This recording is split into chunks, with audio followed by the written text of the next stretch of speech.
I spent 166 days off the world.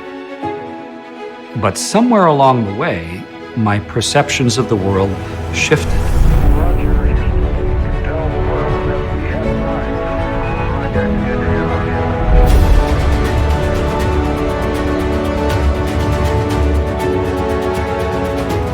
And you have so many things to do.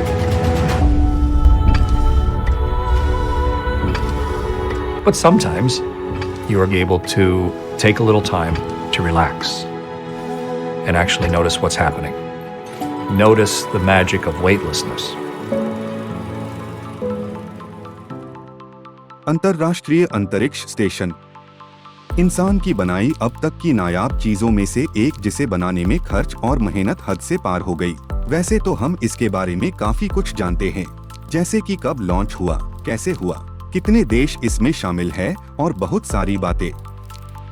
लेकिन जो हम नहीं जानते वो है इसका स्ट्रक्चर। स्ट्रक्चर से मेरा मतलब है कि इस स्टेशन में जो ये सब मॉड्यूल है वो किस लिए है, इसका काम क्या है, कौन से हिस्से में क्या काम होता है और बहुत सारी बातें। तो पहले 2 मिनट हम इसके बेसिक को समझने की कोशिश करते हैं और फिर वीडियो में आगे बढ़ते हैं। This satellite is NASA's International Space Station.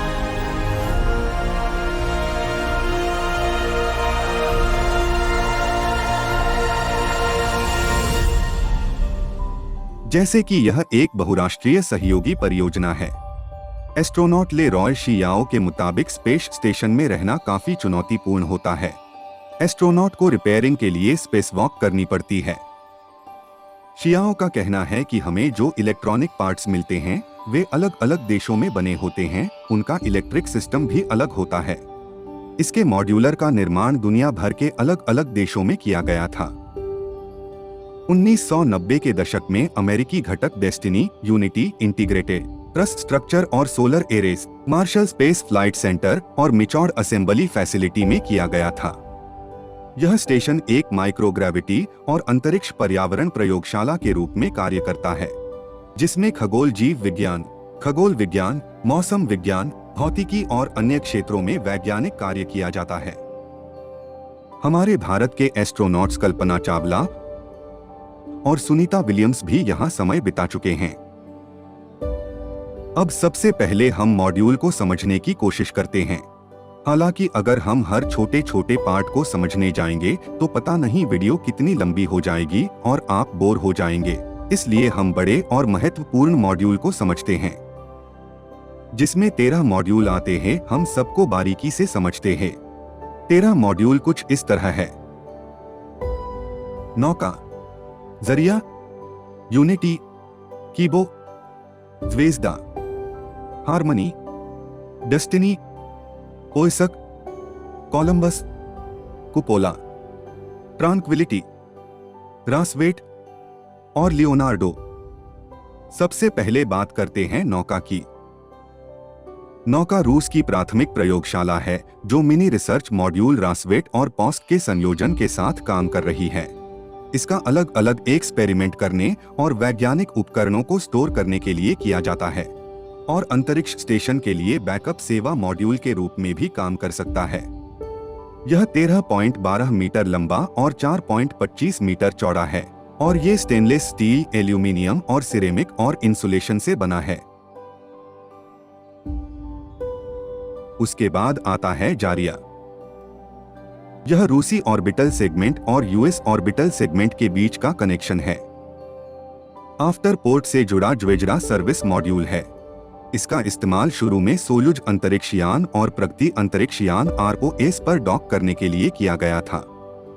जारिया में 2 सोलर आरियस हैं जिनका माप 3.35 मीटर है और इसमें 6 निकल कैडमियम बैटरी हैं जो औसतन 3 किलोवाट की शक्ति प्रदान कर सकती हैं।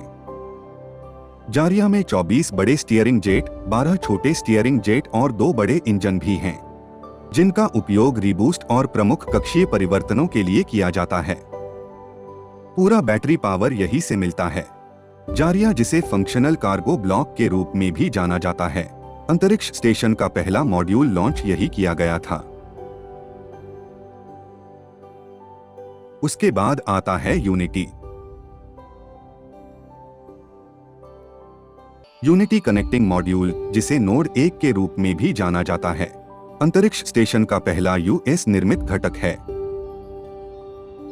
यह स्टेशन के रूसी और संयुक्त राज्य अमेरिका के क्षेत्रों को जोड़ता है और जहां चालक दल एक साथ खाना भी खाते हैं।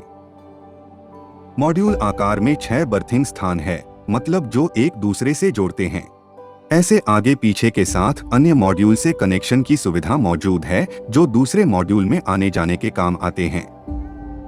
यूनिटी का व्यास 4.55 मीटर है और 17 फीट लंबा है, जो स्टील से बना है और नासा के लिए बोइंग द्वारा हंट्सविले, अल्बामा में मार्शल स्पेस फ्लाइट सेंटर में एक निर्माण सुविधा में बनाया गया था। उसके बाद आता है कीबो। यह स्टेशन पर होने वाली कई प्रेस कॉन्फ्रेंस का स्थान है। यह एक जापानी नाम है। जापानी प्रयोग मॉड्यूल, जिसका उपनाम कीबो या कहे होप नाम दिया गया है, अंतरिक्ष स्टेशन के लिए एक जापानी विज्ञान मॉड्यूल है। यह सबसे बड़ा अंतरिक्ष स्टेशन मॉड्यूल है और हार्मनी मॉड्यूल से जुड़ा हुआ है, जो 2 भागों में लॉन्च किया गया था। मॉड्यूल के पहले 2 टुकड़े मिशन STS-123 और STS-124 पर लॉन्च किए गए थे। तीसरे और अंतिम भाग को STS-127 पर लॉन्च किया गया था। प्रेशराइज्ड मॉड्यूल हार्मनी के पोर्ट हैच से जुड़ा मुख्य घटक है। हालांकि मैं बता दूं, ये पोर्ट हैच मतलब जो बड़े बड़े मॉड्यूल हैं उनके साथ जुड़े हुए होते हैं। ये मॉड्यूल छोटे छोटे होते हैं। अगर इन छोटे छोटे मॉड्यूल पे बात करेंगे तो वीडियो कुछ ज्यादा ही लंबी हो जाएगी, इसलिए इस छोटे मॉड्यूल पे हम फिर कभी बात करेंगे। तो इसमें 23 अंतर्राष्ट्रीय मानक पेलोड रैक शामिल हैं, जिनमें से 10 विज्ञान प्रयोगों के लिए समर्पित हैं। Expose facility, experiment logistics module और रिमोट मैनिपुलेटर सिस्टम सभी यहाँ जुड़ते हैं। यह स्टेशन पर होने वाली कई प्रेस कॉन्फ्रेंस का स्थान है, जो हमने पहले बताया था। उसके बाद आता है ज़्वेज़दा। ज़्वेज़दा एक रूसी नाम है, जिसका अर्थ तारा होता है, जिसे सर्विस मॉड्यूल के रूप में भी जाना जाता है। यह स्टेशन के लिए लॉन्च किया गया तीसरा मॉड्यूल था और स्टेशन के सभी लोगों को जीवन से जुड़ी चीजें यहाँ रखी जाती है। साथ ही 2 चालक दल के सदस्यों के लिए रहने वाले क्वार्टर भी हैं। स्टेशन पर आपातकालीन स्थिति से निपटने के लिए चालक दल यहाँ इकट्ठा होते हैं।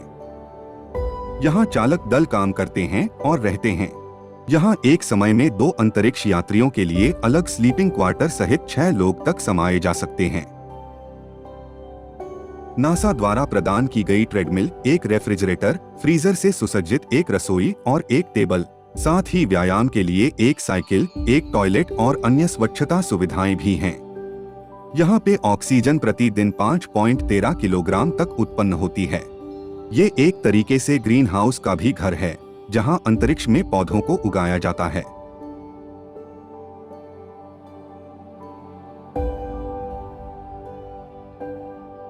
उसके बाद आता है डेस्टिनी।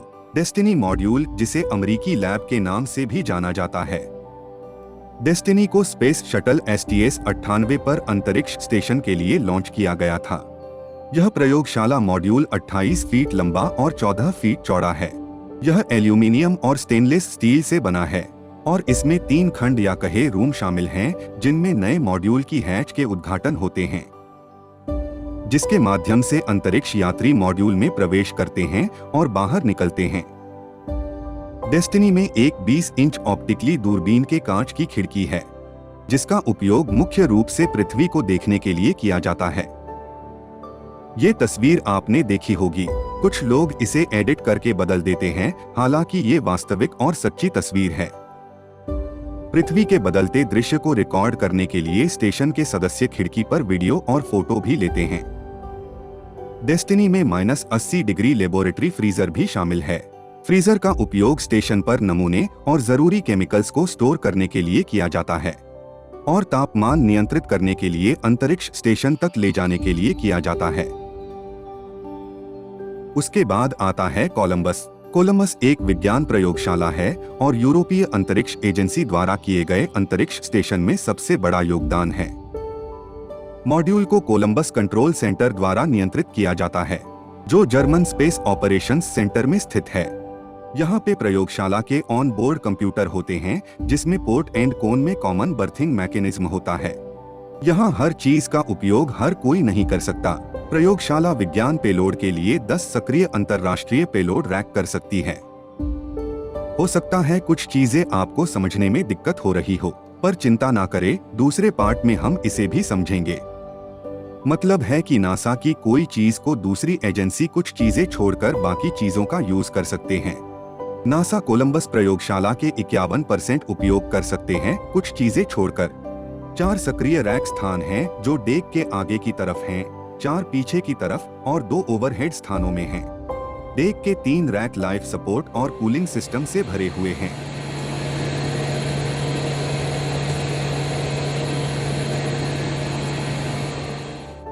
उसके बाद आता है क्यूपला। Hello and welcome to the cupola on the International Space Station. In the cupola we have 7 windows and every window has its own shutter. Each window has a handle that looks like this and you just turn it, obviously in the closed direction if you want to close the window. And here you can see the window coming closed, or the shutter. And when you get close to the end, क्यूपला कहे या Coppola कहे, Coppola अंतरिक्ष station का ESA ने बनाया वेधशाला module है। इसका नाम इतालवी शब्द कपोला से निकला है, जिसका अर्थ है गुंबद। इसकी 7 खिड़कियां पृथ्वी के प्रयोगों, डॉकिंग और अवलोकनों के संचालन के लिए उपयोग की जाती हैं। इसे 8 फरवरी 2010 को स्पेस शटल एंडेवर के मिशन STS-130 पर लॉन्च किया गया था और ये ट्रैंक्विलिटी मॉड्यूल से जुड़ा है। अंतरिक्ष स्टेशन पर सवार यात्रियों के लिए कपोला महत्वपूर्ण है, जो पृथ्वी को देखने और तस्वीर लेने के लिए इस मॉड्यूल का उपयोग करते हैं और इसका आनंद भी लेते हैं। उसके बाद आता है रासवेट, जिसे मनी रिसर्च मॉड्यूल 1 के रूप में भी जाना जाता है और जिसे पहले डॉकिंग कार्गो मॉड्यूल के रूप में जाना जाता था। अंतरिक्ष स्टेशन का एक घटक मॉड्यूल का डिजाइन 1995 में STS-74 पे लॉन्च किए गए मीर डॉकिंग मॉड्यूल के समान है। रासवेट का उपयोग मुख्य रूप से कार्गो भंडारण के लिए और अंतरिक्ष यान में जाने के लिए डॉकिंग पोर्ट के रूप में किया जाता है। इस नियोजित रूसी तत्व का उद्देश्य स्टोरेज बनाना था। यह आकार में जारिया मॉड्यूल के समान होता है। उसके बाद आता है लियोनार्डो। इसे 24 फरवरी 2011 को STS-133 पर स्पेस डिस्कवरी पे अंतरिक्ष में भेजा गया था और 1 मार्च को स्थापित किया गया था। लियोनार्डो का उपयोग मुख्य रूप से अंतरिक्ष स्टेशन पर जरूरी पुर्जे और कचरे के भंडार के लिए किया जाता है, जो पहले अंतरिक्ष स्टेशन में कई अलग अलग स्थानों में रखा जाता था। यह US ऑर्बिटल सेगमेंट में रहने वाले अंतरिक्ष यात्रियों के लिए व्यक्तिगत स्वच्छता क्षेत्र भी है। उसके बाद आता है ट्रैंक्विलिटी, जिसे नोड 3 के रूप में भी जाना जाता है। इसमें पर्यावरण नियंत्रण प्रणाली, जीवन समर्थन प्रणाली, एक टॉयलेट और व्यायाम उपकरण भी शामिल है। चालक दल को सांस लेने के लिए ऑक्सीजन उत्पन्न करता है। ट्रैंक्विलिटी में वातावरण से दूषित पदार्थों को हटाने के लिए किया जाता है। उसके बाद आता है हार्मनी, अंतरिक्ष स्टेशन का सबसे महत्वपूर्ण केंद्र माना जाता है। यह संयुक्त राज्य अमेरिका, यूरोप और जापान के प्रयोगशाला मॉड्यूल को जोड़ता है। साथ ही चालक दल के 4 सदस्यों के लिए स्लीपिंग केबिन यहाँ रखे गए हैं। पहले इसका नाम नोड 2 रखा गया था, बाद में बदलकर मार्च 2004 में हार्मनी कर दिया गया। यह स्टेनलेस स्टील और एल्यूमिनियम मिश्र धातु को मिलकर बना है। उसके बाद आता है पॉस्क 12 नवंबर 2009 को ज़्वेज़दा मॉड्यूल के जेनिथ पोर्ट के लिए ले जाया गया था और स्पेसवॉक के लिए एक एयरलॉक के रूप में कार्य करता है।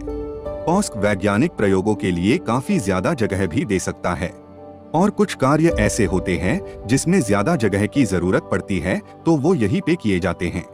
साथ ही बहुत सारी चीजें हैं जो अभी बाकी है।